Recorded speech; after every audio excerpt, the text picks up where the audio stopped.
오늘도 주신 말씀 통해 은혜 받으시기 바랍니다.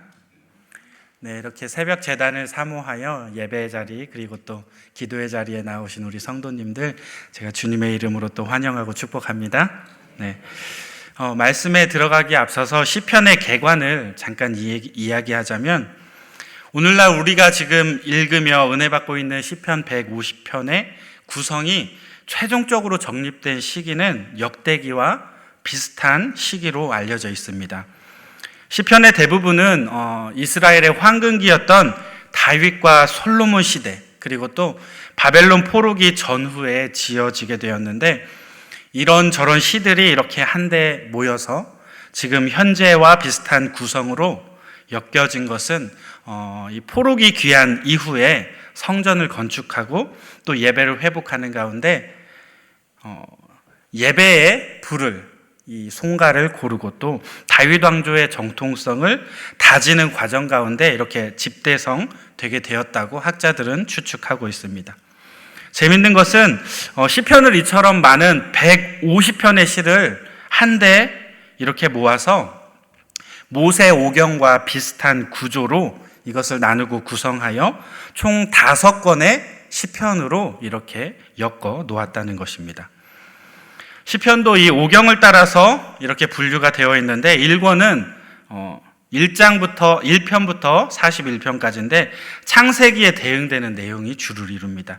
그래서 창조주 하나님과 우리 인간에 대해서 이렇게 하나님을 찬양하고 인간의 악함을, 약함을 이렇게 고백하고 있죠. 또 2권은 42편에서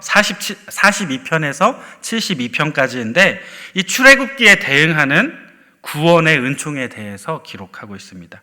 또 3권은 73편에서 89편인데 레위기에 대응하는, 그래서 이 성전과 예배에 대해서 굉장히 강조하고 있는 노래입니다. 그리고 또 4권은 오늘 이제 시작하는 90편, 이 90편부터 106편까지인데 이것은 민수기에 대응하여서 이 인생의 방황과 불의를 그리고 그 불안을 광야 같은 인생길을 걸어가는 가운데 이제 우리가 겪게 되는 그러한 것들을 노래하고 있습니다. 그리고 마지막으로 5권은 107편에서 150편까지인데 이 하나님의 말씀을 주제로 신명기에 대응하여 이렇게 구조가 구성이 되어져 있는 것이죠. 시편 개관은 이 정도만 하고요. 오늘 우리가 읽은 시편은 표제어가 하나님의 사람 모세의 기도라고 기록되어 있습니다. 사권이 시작되어지는 이 시편 90편은 바로 모세가 지은 시편입니다. 바꿔 말하면 이 시편으로서 엮여진 여러 시편 가운데 가장 오래된 시편이라는 거예요.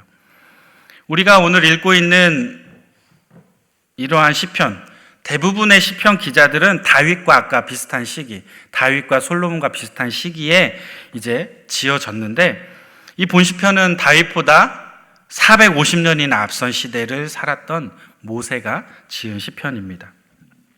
이러한 모세의 기도는 오랫동안 이스라엘 백성들 사이에서 전해져 내려오다가 이 시편 150편이 이렇게 엮이게 될 때 거기에 첨가되어 재구성하게 되었습니다. 그리고 오늘날 우리가 이렇게 읽게 되어진 역사적인 그러한 시편이지요. 그렇기 때문에 이 시편은 역사적인 시편으로서 그리고 또 지혜를 추구함에 있어서도 역사적으로도 그리고 영적인 것을 추구함에 있어서도 아주 우리에게 유익한 시편이라고 할 수 있습니다. 이스라엘 민족의 위대한 지도자였던 하나님의 사람 모세라는 건 굉장히 독특한 표현이거든요. 이 하나님의 사람이었던 모세가 출애굽의 산 증인이었던 정말 이 모세가 가나안 땅에 입성하기 직전에 생을 마감해야 했던 이러한 모세가 파란만장한 인생의 여정을 모두 다 거친 후에 대대로 후손들에게 남기게 될 유언장과 같은 이러한 글을 남겨서 깊은 교훈이 담겨 있는 시편이 우리가 오늘 읽었던 본문이라고 할 수 있습니다. 그래서 오늘 이러한 시편을 함께 살펴보도록 할 건데요. 먼저 시편을 통해서 우리가 첫 번째 얻을 수 있는 교훈은 광야 같은 이 세상에서 진정한 피난처는 바로 하나님 한 분뿐이시라는 것입니다. 우리 본문 1절 말씀을 같이 한번 읽어볼게요. 1절입니다. 시작. 주여, 주는 대대에 우리의 거처가 되셨나이다. 아멘. 이 본문에 등장하는 거처라고 하는 단어를 이 히브리어 원문으로 조금 살펴보면 마온이라는 단어가 사용되어지고 있어요. 이 단어는 사실 거주지라는 의미도 있지만 기본적으로 이 야생 동물들이 사는 굴, 토굴, 이러한 굴, 즉 거주지보다는 피난처로서의 의미가 더 강하게 느껴지는 그러한 단어입니다. 이러한 굴은 대개 덤불로 이렇게 덮여져 있어서 잘 노출되지 않는 아주 안전한 장소를 가리키는 것입니다. 천적들로부터 자신을 보호해야 했던 이 야생동물에게는 언제나 정말 안전한 장소, 즉 피난처가 아주 절실하게 필요하다는 것이죠. 이러한 본문의 표현, 그저 시적인 표현이 아니라 정말 깊고도 실제적인 의미가 담겨있는, 표현되어 있는 그러한 단어입니다. 왜냐하면 모세는 인생의 모든 굴곡을 다 경험해봤던 사람입니다. 그는 이미 대제국 애굽의 왕궁에서 왕자로 살아왔던 생활을 경험하였고, 그리고 또 그곳에서 뛰쳐나와 광야에서 40년간의 아주 험악한 세월을 보냈던 사람이 바로 모세입니다. 그런데도 이 사람들은 모세는 이렇게 피난처, 하나님이 우리의 피난처 되신다라고 고백하고 있는데, 사람들은 이 세상이 마치 그러한 하나님께 나아가는 영적인 생활보다, 다음 내세를 준비하는 영원한 것을 준비하는 그러한 세상보다 이 세상이 마치 자신들의 영원한 거처요 쉼터가 되어질 거라 여기고 더욱 안락하고 더욱 풍요로운 거처를 마련하기 위해 몸부림치는 것을 우리는 자주 보게 됩니다. 요즘 유행하는 무슨 캐슬, 무슨 팰리스, 무슨 세르빌, 무슨 루체하임, 이런 데 사시는 분, 이러한 거창한 이름을 지닌 수억 원 또는 수십억 원대의 아파트가 곳곳이 세워져 가고 있는 것을 우리는 볼 수 있습니다. 많은 사람들이 이러한 곳을 자신의 거처로 삼기를 희망하며 살아가고 있죠. 이 중에서도 있을 것 같은데, 혹시 무슨 캐슬에 사시는 분? 없어요? 있을 것 같은데? 그럼 무슨 팰리스에 사시는 분? 대방 팰리스, 우리 주차하죠. 그죠? 제가 어제 교회 교적을 살짝 뒤져보니까 우리 교회 교인 성도들 중에 캐슬에 사시는 분이 54분이 계셨습니다. 그리고 또 무슨 팰리스에 사시는 분이 31분이 계셨습니다. 저는 안 살아봐서 잘 모르겠지만 직접 살아보신 분들 어떠세요?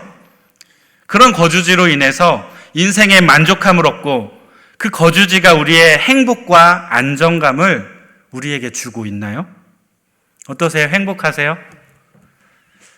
여기에 계신 걸로 알고 있는데 전혀 표현을 안 해주시네요. 네. 사랑하는 여러분, 이러한 것이 일시적으로 우리에게 기쁨을 누리게 할 수 있을지는 모르지만 그것이 결코 우리의 영원한 행복을 담보하지는 못한다는 것을 우리가 알아야 합니다. 아무리 아파트 평수를 늘리고 거대한 성 같은 그러한 사옥을 갖는다 해도 진정한 인생의 행복을 누릴 수가 없다는 것입니다. 왜냐하면 우리 인생에 있어서 본질적인 행복은 물질의 유무에, 물질이 있고 없고에 있지 않기 때문입니다.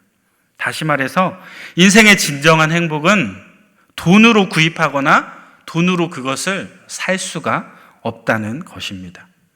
우리의 근원적인 행복은 오직 우리 하나님만 우리에게 주실 수 있습니다. 아무리 거대한 저택에 몸을 붙여 살고 있다 할지라도 하나님과 전혀 상관없는 삶을 살고 있다면 그 사람은 진정한 행복이나 또는 진정한 평안을 누릴 수 없게 됩니다. 왜냐하면 그의 인생의 말미에는 반드시 심판이 기다리고 있기 때문이죠. 오래전에 이 OECD에서 세계적으로 자살한 사람들에 대한 계층 조사를 한 적이 있습니다.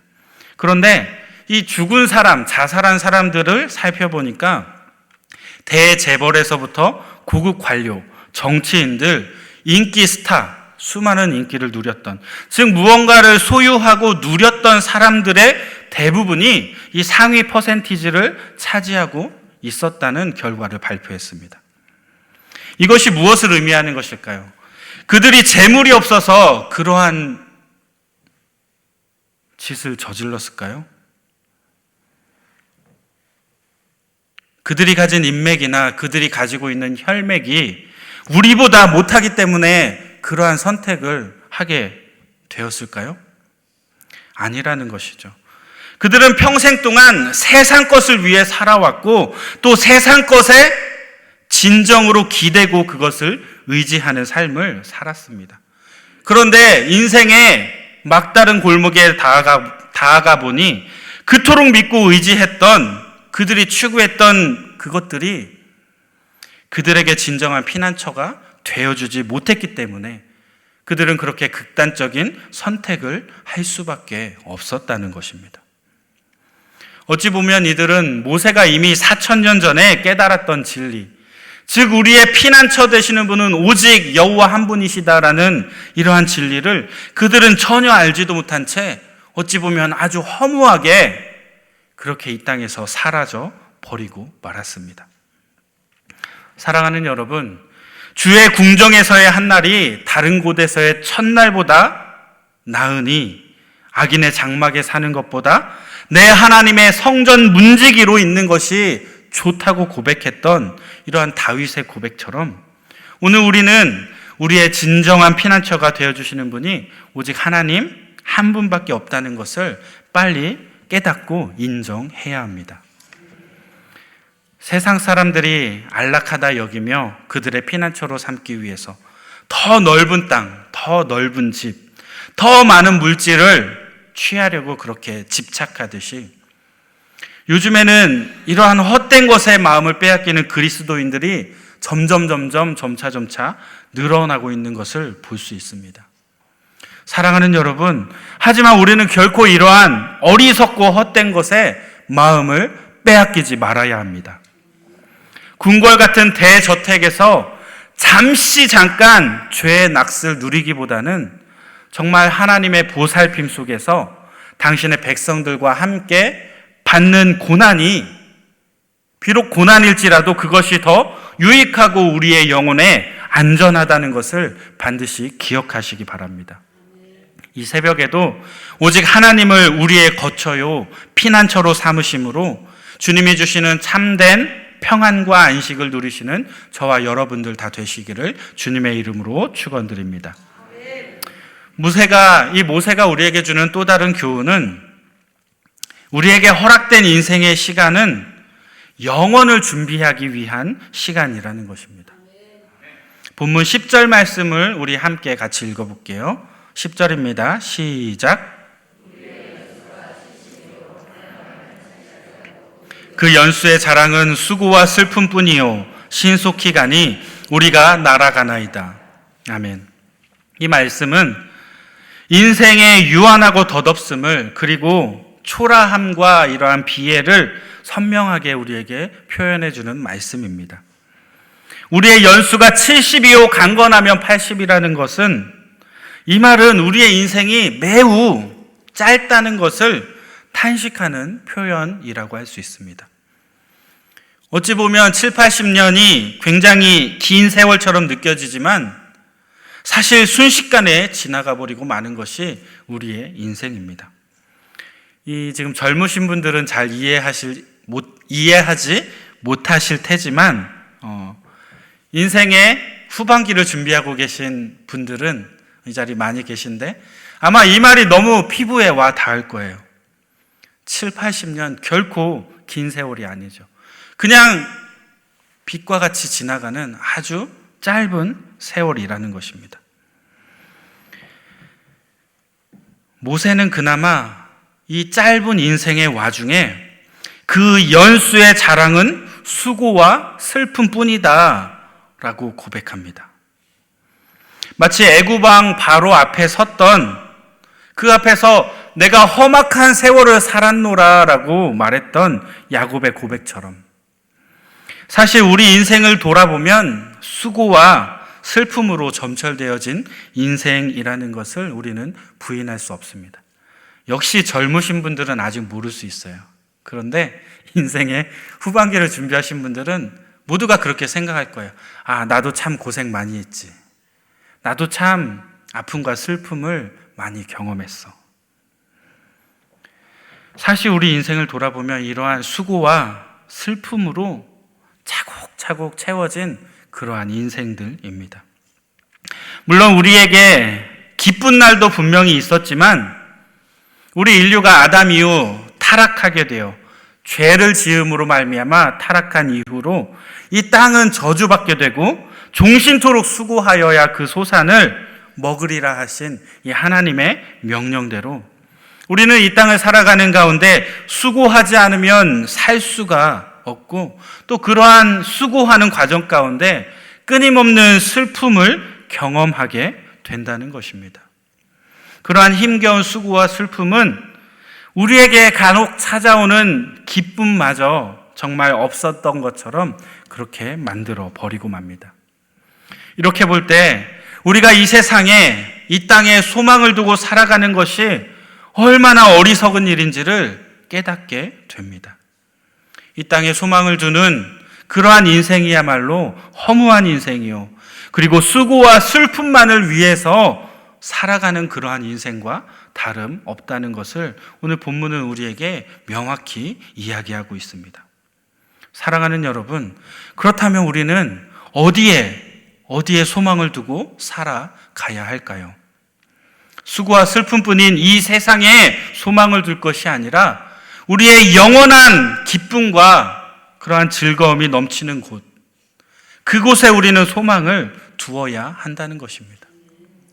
그러한 관점에서 본다면 우리에게 주어진 이 땅에서의 인생은 그저 우리가 앞으로 나아가야 할 본향, 영혼을 준비하기 위해 하나님이 우리에게 허락해 주신 시간이라는 것을 인정하지 않을 수 없습니다. 그렇기 때문에 우리가 이 땅에서 어떠한 삶을 살았느냐에 따라서 영원한 세계에 들어가게 되었을 때 우리의 삶의 질이 결정되어진다는 것입니다. 우리가 영원한 나라에 소망을 두고 그 나라를 위해 지금 현재 우리의 삶을 투자하신다면 우리는 영원한 기쁨과 즐거움을 맛보게 될 것입니다.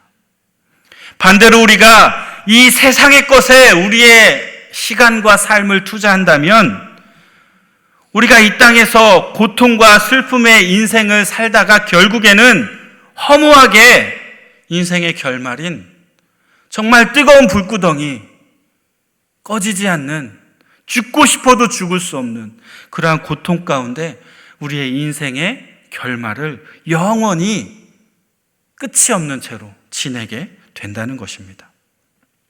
사랑하는 여러분, 지금 여러분들은 우리에게 주어진 이 짧은 인생의 시간을 무엇을 위해 투자하고 무엇을 위해서 살아가고 계십니까? 지금은 우리의 시선을 하나님께로 돌려야 할 때입니다. 지극히 짧은 우리의 인생 한눈을 팔 것이 아니라 오직 하나님께 초점을 맞추시고 영원한 기쁨과 즐거움이 있는 천국을 소망하며 이 땅 살아가시는 저와 여러분들이 다 되시기를 주님의 이름으로 축원드립니다. 말씀을 마무리하겠습니다. 오늘 우리가 살펴본 이 시편을 통해서 우리가 확신할 수 있는 것은 바로 하나님은 영원하신 분이고 우리 인생은 정말 덧없이 유한한 끼케야 70에서 80년, 요즘 의술이 좋아져서 100세까지 살죠.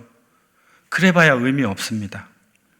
결국 우리의 인생은 끝이 있는 유한한 인생이라는 것입니다.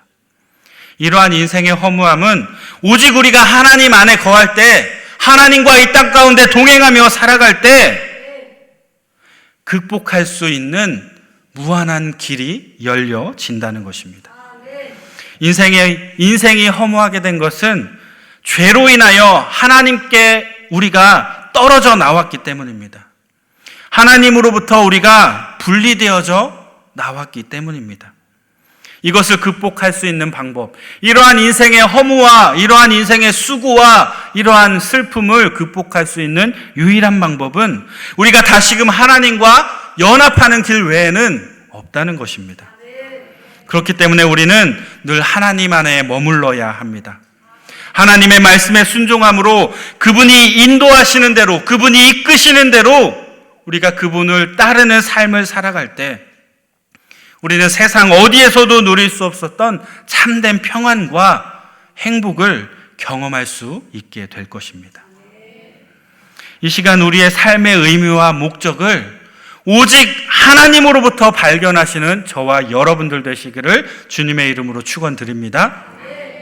이 시간 우리 함께 기도하기 원하는데요. 우리가 살아가는 이 땅은 정말 지극히 짧은 인생입니다. 이 가운데 우리가 한눈 팔며 살아가는 것이 아니라 오직 하나님께 초점을 맞추셔서 하나님께 집중하심으로 우리가 영원을 소망하며 우리의 본향을 꿈꾸며 하나님이 이끄시고 인도하시는 대로 이 땅 살아가게 해달라고 우리 시간 주여 한번 외친 후에 다 같이 기도하도록 하겠습니다. 다 같이 기도합니다. 주여! 할렐루야. 사랑해 주님 감사합니다. 주님, 모세의 말씀을 통하여, 모세의 시편을 통하여 우리가 다시 한번 하나님을 바라보고 하나님께서 영원하신 분이며 우리는 그저 한없이 나약하고 한없이 유한한 정말 보잘것없는 존재임을 다시 한번 말씀 앞에 확인하게 되었습니다. 하나님, 우리가 별것 아닌 이 땅것에 집중하며 별것 아닌 이 땅것에 욕심을 내며 별것 아닌 이 땅의 것에 우리의 인생을 허비하는 것이 아니라 정말 영원한 기쁨 되시는 하나님께 우리의 소망을 두게 하여 주옵소서. 우리가 천국을 바라보게 하여 주시고 천국을 꿈꾸게 하여 주시되 우리가 하나님 기뻐하시는 선택으로 이 땅을 살아갈 때 우리가 이 땅에서도 천국을 누릴 수 있는 은혜를 경험하게 하여 주옵소서. 우리의 삶을 이끌어 주시고 우리의 삶을 주장하여 주시기 원합니다. 하나님만이 선하시고 하나님만이 영원하시며 하나님만이 영존하심을 우리가 이 땅 가운데 고백하며 살아가게 하여 주옵소서. 우리 자신을 낮추고 우리의 모든 것을 하나님께 내어 맞출 수 있는 순종하는 우리 귀한 주님의 자녀들 되게 하여 주옵소서. 우리의 삶 가운데 언제나 찾아와 주시고 우리를 보듬어 주옵소서. 할렐루야. 사랑의 주님 감사를 드립니다. 오늘 말씀 통하여 살아계신 하나님께서는 영존하시는 분임을, 그에 반해 우리는 너무나도 미약하고 유한한 존재임을 다시 한번 확인합니다. 우리가 이 세상에 썩어질 것을 추구하며 이 땅 가운데 허송세월하며 살아가는 것이 아니라 정말 천국의 영원한 것을 소망하며 그것을 마음에 품고 하루하루 열심히 하나님 기뻐하시는 일들로 이 땅을 가득 채워내는 귀한 주님의 일꾼 되게 하여 주옵소서. 우리가 이 땅을 살아갈 때 이 땅에서도 천국을 누리고 경험하기 원합니다. 오직 주님의 말씀에 순종하며 하나님의 통치가 이 땅 가운데 이루어지도록 하루하루 힘쓰며 살아갈 때 우리가 이 땅에서 천국을 누릴 수 있음을 다시 한번 소망하며 나아갑니다. 우리가 이 땅 가운데 하나님의 나라를 세워가게 하여 주시고 또한 이 땅에서 즐겁고 행복하게 살다가 주님 품에 안기는 그날 천국 본향에서 다시 한번 기쁨으로 찬양의 감사의 예배를 드릴 수 있는 저희들이 되게 하여 주옵소서. 저희들의 삶을 오직 주장하여 주시되 하나님만 바라보고 하나님께만 초점을 맞춘 아름다운 그리스도의 향기를 풍기는 삶을 살아내는 저희들이 되게 하여 주옵소서. 언제나 저희들과 함께 하여 주실 줄 믿사오며 우리 주님 예수 그리스도 이름으로 기도드립니다. 아멘. 주여 주여 주여. 할렐루야. 사랑해 주님, 오늘도 우리를 붙잡아 주시고 하나님, 오늘도 말씀에 순종하며 순목하여 나아가기 원합니다. 내가 그동안 욕심내었던 세상의 것들 이 시간 깨끗이 포기하고 하나님 기뻐하시는 선택을 할 수 있도록 우리의 삶을 다시 한번 재조정하여 주옵소서. 우리가 바라보았던 그 모든 시선들 이제는 거두어내어 오직 하나님만 바라보기 원합니다. 오직 하나님만 찾고 하나님만 만나기 원합니다. 하나님만 경험하게 하여 주옵소서. 나의 삶을 이끌어 주시고 나의 삶을 주장하여 주시는 하나님의 놀라운 섭리를 날마다 느끼고 경험하게 하여 주시되, 오직 하나님 기뻐하시는 선택으로 이 땅을 하나님의 통치 가운데 세워낼 수 있는 귀하고 복된 주님의 자녀 되게 하여 주옵소서. 우리의 삶을 주장하여 주시되 우리의 삶을 온전히